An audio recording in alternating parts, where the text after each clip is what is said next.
में एक बड़ी बात कही और समाज के उस दुखते रग पर हाथ रखा जिसको कहने की बहुत ज़्यादा ज़रूरत है और जिससे काफ़ी बुराइयां फैल जाती हैं हमारे समाज में। मैं आपका बहुत बहुत शुक्रिया अदा करता हूं।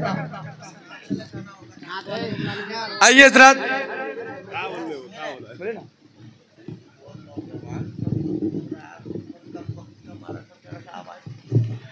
मेरी गुजारिश है कि जो रज़ाकार हजरात तय हुए हैं और इस तरह के जो भी लोग सड़कों पर हैं, बाजार की ज़ीनत अब तक बने हुए हैं, अफसोस का मकाम है जिस बात से बार बार मना किया जा रहा है, मुतनब्बे किया जा रहा है, आप उसी में मुलव्विस होते नजर आ रहे हैं। आपको जल्द अज जल्द पिंडाल के अंदर आ जाना चाहिए। ऐसी किसी भी हरकत से आपको पाक रहना चाहिए, दूर रहना चाहिए।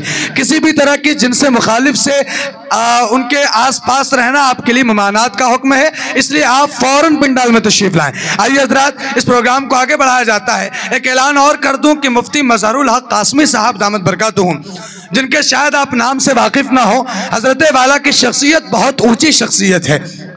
हीरे को जानने वाला हीरे की कीमत जानता है। इस दौर में जब लोग कुरान मुश्किल से हिफ्ज़ करते हैं, हज़रत अक़दस मुफ्ती मज़हरुल कासमी साहब दामत बरकातुहुम गालिबन 400 हदीसों के हाफिज हैं और वह आपके इस जलसे के मुक़र्रिर हैं। वो आपका इंतज़ार फरमा रहे हैं। आपको चाहिए कि आप उनका इंतज़ार कीजिए। अभी हज़रत मुफ्ती असद कासमी साहब दामत बरकातुहुम अभी आपके सामने अपने खिताब से आपको नवाजेंगे। उनके बाद हज़रत अक़दस मुफ्ती मज़हरुल कासमी साहब दामत बरकातुहुम, जो सुपौल की सरजमीन से तशरीफ़ लाए हैं और बेहतरीन इल्मी ज़ख़ीरा है, बल्कि सरापा इल्म है, वो तशरीफ़ ला रहे हैं और उनके खिताब आली से हम मुस्तफ़ीज़ होंगे इंशाअल्लाह। हज़रत अक़दस मुफ्ती असद कासमी साहब दामत बरकातुहुम।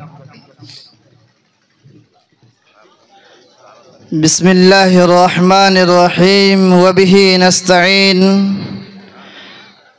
वस्सलातु वस्सलामु अला रसूलिहिल करीम अम्मा बअद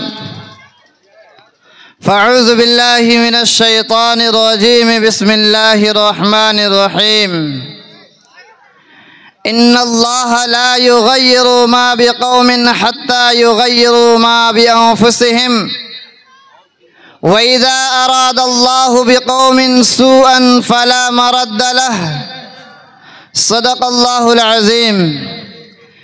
मेरे मुहतरम बुज़ुर्गों और अज़ीज़ नौजवानों और घर में बैठी हुई मेरी माँ और बहनों, आज का ये बाबरकत इजलास इस्लाह मुआशरा के उन्वान पे है। इस इजलास के माध्यम से जितनी भी बातें आपके कानों तक पहुँचे, आप दिल की सदाकत से इस बात पर बिल्कुल ठान लें कि इंशाअल्लाह आज से पहले जो भी हमने गलतियां की है, आज के बाद हम तमाम गलतियों पर नादिम और शर्मिंदा होकर खुदा के हुजूर माफ़ी तलाफ़ी मांगकर अपने आप को नेक और पारसा लोगों में शुमार कराएंगे। मेरे भाइयों, मेरे बुज़ुर्गों, आज दुनिया के कौन सा ऐसा दिन नहीं है जिस दिन कोई जलसा या इजलास ना होता हो। रोज़ाना जलसा और इजलास इज्तिमा हुआ करता है इस्लाह मुआशरा के नाम पर। मेरे भाइयों, मेरे बुज़ुर्गों, इस्लाह मुआशरा कहते हैं किसे, ज़रा उसके ऊपर हम लोग ध्यान दे दीजिए। जाने की फ़िज़ा ना बनाए दोस्तों, बात अभी आपके सामने बड़ी ऊंची ऊंची बातें आएगी, जैसा कि मौलाना मज़हरुल कासमी साहब का भी बयान होना है। हम तो आपके मेज़बान ही हैं। मेहमान का सुनना, मेहमान का इकराम करना हमारी और आपकी ज़िम्मेदारी बनती है। मेरे भाइयों, मेरे बुज़ुर्गों, इस्लाह मुआशरा यानी मुआशरे के अंदर अगर कोई बुराई पैदा हो रही है या अगर कोई बुराई जन्म ली है, उन बुराइयों का ख़ात्मा करना मुआशरे के हर फ़र्द बशर की ज़िम्मेदारी बनती है। अगर मुआशरे के अंदर कोई मर्द रहता है या अगर कोई औरतें रहती हैं, उनकी भी वही ज़िम्मेदारी बनती है जो ज़िम्मेदारी मर्दों की बनती है।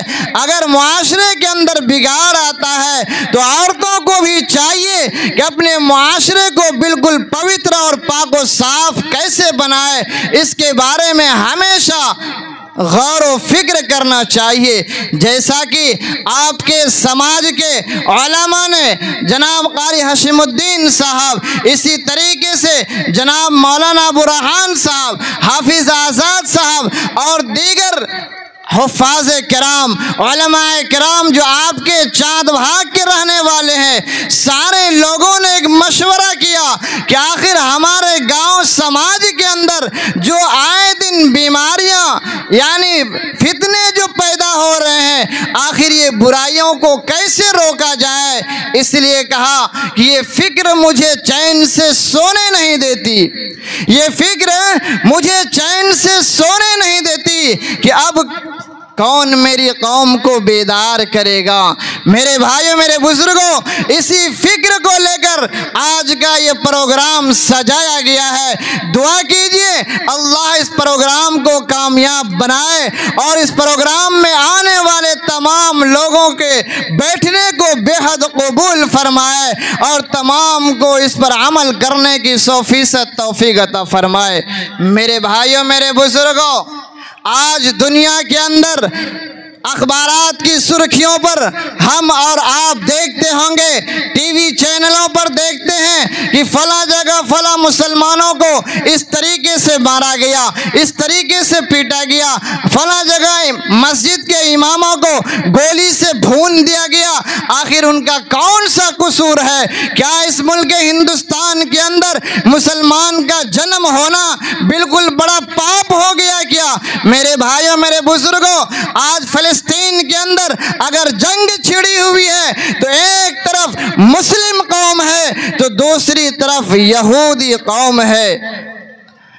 अगर आपको जरा बताया जाए कि यहूदी जिस वक्त काफी तादाद में थे, आज पूरी दुनिया के अंदर, पूरे वर्ल्ड के अंदर यहूद की तादाद 1 करोड़ से कुछ जायद है, लेकिन मुसलमानों की तादाद पूरे वर्ल्ड के अंदर 125 करोड़ से भी ज्यादा है।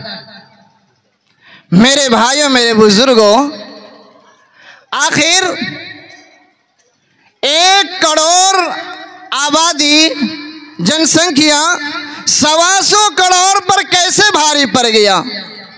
एक वह भी वक्त था जिस वक्त हिटलर ने पूरी दुनिया के कोने कोने से यहूदियों को मारकर भगाने की कोशिश किया था और कत्ले आम किया था। सिर्फ वजह यही थी कि यहूदी जहां भी रहता था फितना फसाद फैलाता था, आपस में नफरत की बीज बोता था। इसी वजह से उनको इस दुनिया से सफ़े हस्ती से मिटाने की कोशिशें की गई।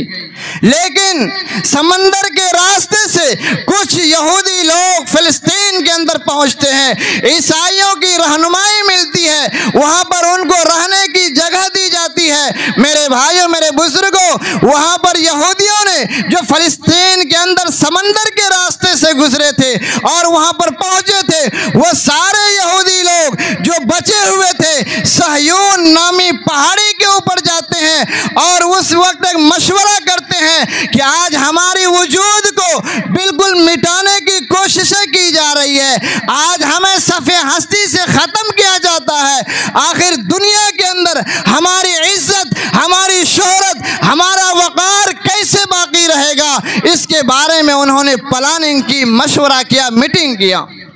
मेरे भाइयों, मेरे बुजुर्गों, यहूदियों ने क्या मशवरा किया?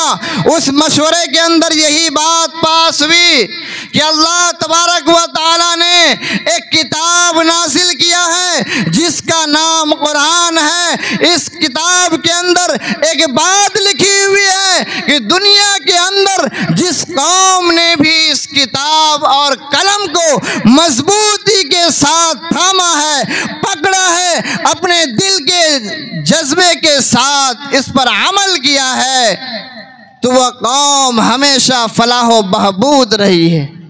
मेरे भाइयों, मेरे बुजुर्गों, यहूदी ने इसी जज्बे के साथ 100 साल तक काफ़ी मेहनतें की है। जैसा कि लंदन के अंदर जब अल्लामा इकबाल रहमतुल्लाह अलैह पहुँचे थे और पार्क के अंदर सैर व तफरीह के लिए जा गए, 4 बजे के बाद गुरूब आफ्ताब के वक्त खेलने का वक्त होता है, है, कोई बच्चा कबड्डी खेल रहा है, कोई हॉकी खेल रहा है, कोई फुटबॉल खेल रहा है, वहीं पर उसी पार्क के एक किनारे पर एक बच्चा अपनी किताब को याद कर रहा है, किताब से गुफ्तगू कर रहा है। गुरूब आफ्ताब के वक्त अल्लामा इकबाल रहमतुल्लाह अलैह उस बच्चे से पूछते हैं, अजीज बच्चों, ये तो खेलने का वक्त है, सारे बच्चे तुम्हारे उम्र के खेल रहे हैं, कूद रहे हैं, आखिर तुम क्यों किताब में मशगूल हो? लोगों याद कीजिए, अल्लामा इकबाल रहमतुल्लाह अलैह को ये जवाब क्या देते हैं? वो यही जवाब देते हैं कि आज मेरी नस्लों को ये वीडियोस आप तक जो पहुंचा, आपने देखा, आपको पसंद आया होगा। पसंद आ जाए दोस्तों में ज़रूर शेयर करें, और पहली बार हैं तो सब्सक्राइब ज़रूर करें। मिलते हैं फिर दूसरे वीडियोस में। अस्सलाम वालेकुम।